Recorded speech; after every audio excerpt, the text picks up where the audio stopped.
Moi, j'ai connu Diane lors du décès de son conjoint, où elle s'est retrouvée veuve avec un jeune enfant. Son fils était très jeune à l'époque, et mère monoparentale de 4 enfants. Donc, et là aussi, on a vu son courage dans la famille, où elle a pris en charge le choc passé, la grande tristesse de perdre son conjoint de tous les temps, pour ses enfants, pour elle, pour la vie. Il fallait avancer, il fallait montrer qu'on était fort, qu'on était forte. Et puis, là, comme ailleurs, elle a montré qu'elle était capable de continuer à avancer dans l'intérêt de tout le monde. Elle laisse en héritage à ses enfants des marques extraordinaires de persévérance, de courage, de conviction, et qu'il faut avancer dans la vie, pas se laisser impressionner par les obstacles, aussi difficiles qu'ils puissent être à franchir. Je pense qu'elle était un modèle pour tout le monde. Elle était un modèle pour les femmes, mais elle est un modèle pour sa famille aussi, ses enfants, qui, je suis convaincue, ont beaucoup appris d'elle. Ce que je peux vous dire de Diane, si elle était capable de s'arrêter, sans doute pas beaucoup, mais sans doute capable de se ressourcer.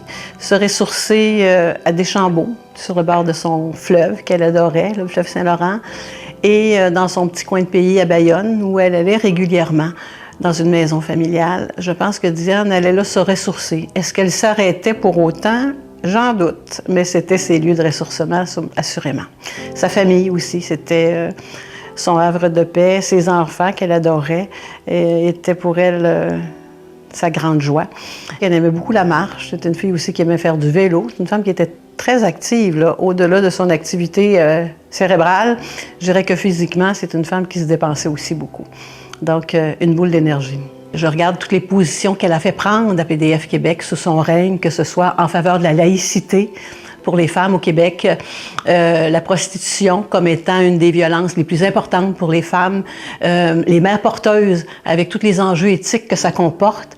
Puis il était capable d'avoir un regard très contemporain aussi sur le mouvement des femmes et amener son expertise, son expérience, puis allumer les lumières aussi rouges quand il le fallait.